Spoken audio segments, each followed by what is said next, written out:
पे जुड़ने का और कुछ सीखने का मौका दिया जा रहा है, वो भी क्विज के खातिर। तो मैंने अपनी माई भारत प्लेटफॉर्म खोला, उस पे क्विज दी और फिर मेरा सिलेक्शन हुआ। अच्छा, आपका किस गांव में जाना हुआ और क्या क्या व्यवस्था, उसके पहले कोई ब्रीफिंग हुआ, नहीं हुआ, क्या क्या हुआ?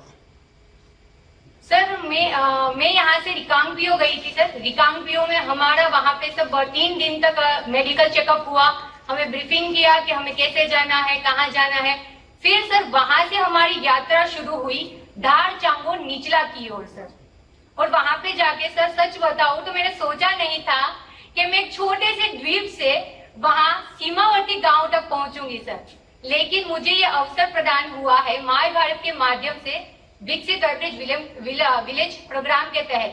सर मैं बताना चाहूंगी और मेरे साथियों को भी ये बताना चाहूंगी कि एक लड़की होने के नाते सर परिवार से इतने दूर पहाड़ों के बीच इलाकों में मुझे जाने का अवसर मिला सर। ये तो बहुत ही नया सफर था और मेरे लिए चुनौतियों भरा भी। लेकिन सर जब मैं वहां गांव में पहुंची ना सर, तो गांव वालों ने जिस प्रकार से मुझे हग करके स्वागत किया है गले लगा के, मैं एक तरीके से तो भूल ही गई थी कि मैं दीव से आई हूँ वहां पे। और सर मैं वहां पे मेहमान नहीं थी, मैं वहां पे उनके परिवार का एक हिस्सा बन चुकी थी। उन्होंने तो सर मुझे अपनी बेटी मान लिया था। उसके बाद सर मैं कहना चाहूंगी कि मुझे गर्व है हमारे देश की बेटियों पे सर, जो ऐसे कार्यक्रमों में निडर होकर भाग ले रही है और यहाँ वहां पे दूर दराज बसे हिमालय के बीच इलाकों तक पहुंच रही है और वहां से नए अनुभवों के साथ वापस लौट रही है। तो मैं कहना चाहूंगी कि ये बदलाव सड़कों का नहीं लेकिन समाज की सोच का भी हुआ है। और सर बेटियों के लिए अवसर बन रहे हैं और अवसरों पे भरोसा भी किया जा रहा है। और यही हमारे देश की निडर बेटियां सर हमारे नए आने वाले भारत की खूबसूरत पहचान है। निकिता जी, आपको संभवतः पता होगा कि हर दिवाली में अपने फौजी भाइयों से मिलने मैं बॉर्डर पर जाता हूं। ये संयोग है कि साल 2016 में मैं दिवाली पर बॉर्डर किनारे बसे चांगो क्षेत्र में ही गया था। ओ सर निकिता, आप चांगो के जिन गांवों में गई, क्या वहां महिला प्रधानों या जनप्रतिनिधियों से मिलने का अवसर मिला?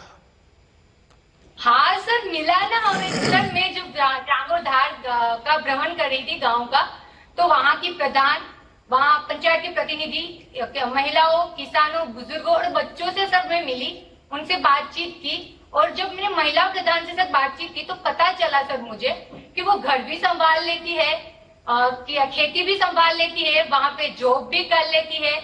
और उससे सर मुझे एक हिंदी फिल्म का डायलॉग याद आ गया, वो स्त्री है कुछ भी कर सकती है।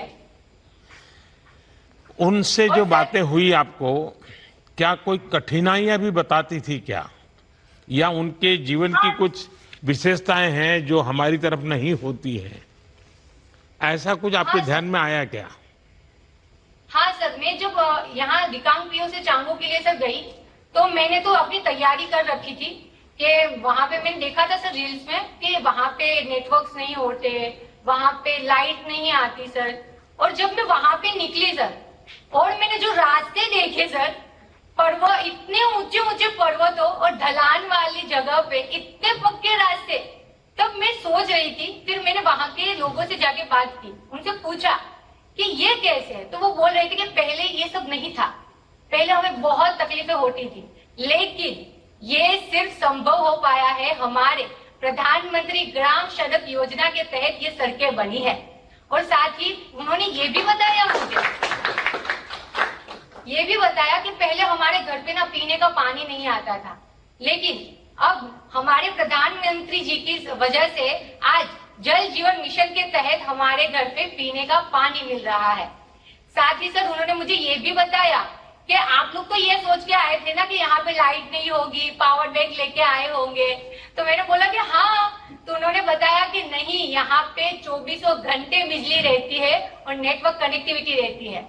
और यहाँ पे प्रधानमंत्री जी के वजह से आयुष्मान भारत के तहत हम सभी लोगों का स्वास्थ्य पे भरोसा भी बढ़ा है। और हमारा जीवन आसान हुआ है। सर एक बात बोलूं मैं आपसे? हाँ बताइए। सर मैं कहना चाहूंगी कि पहली बार मैंने विकास कहाँ पे देखा पता है आपको? मैंने विकास देखा वहां की महिलाएं, बुजुर्गों और हंसते खेलते बच्चों के हंसते मुस्कुराते चेहरों में सर, और मैं खुद शॉक हो गई सर।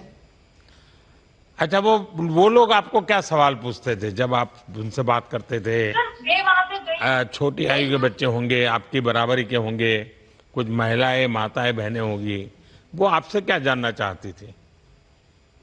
सर वो पूछ रहे थे कि आप लोग यहाँ तक कैसे आए, आप कहाँ पे रहते हो, यहाँ पे तक कैसे पहुंचे आप, आपको कैसे पता चला कि सीमांत गांव यहाँ पे है, ऐसे ऐसे ये सब है। तो मैंने बोला उनको कि हमारे नरेंद्र मोदी जी ने, प्रधानमंत्री जी ने माय भारत प्लेटफॉर्म अवसर एक प्रदान किया है, प्लेटफॉर्म दिया है जिसके थ्रू हम रजिस्ट्रेशन करवाया। उसके बाद हमें ये प्रोग्राम में क्विज कंपटीशन के द्वारा आने का मौका दिया गया।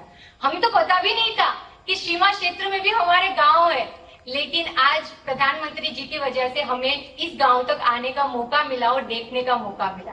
सर मैं बताना चाहूंगी कि वो जब मुझे पूछ रहे थे ना कि आप कहाँ पे रहते हो, तो मैं बताती थी कि मैं ना दादरा एंड नगर हवेली, दमन और दीव में रहती हूँ। तो कि वो कैसा दिखता है,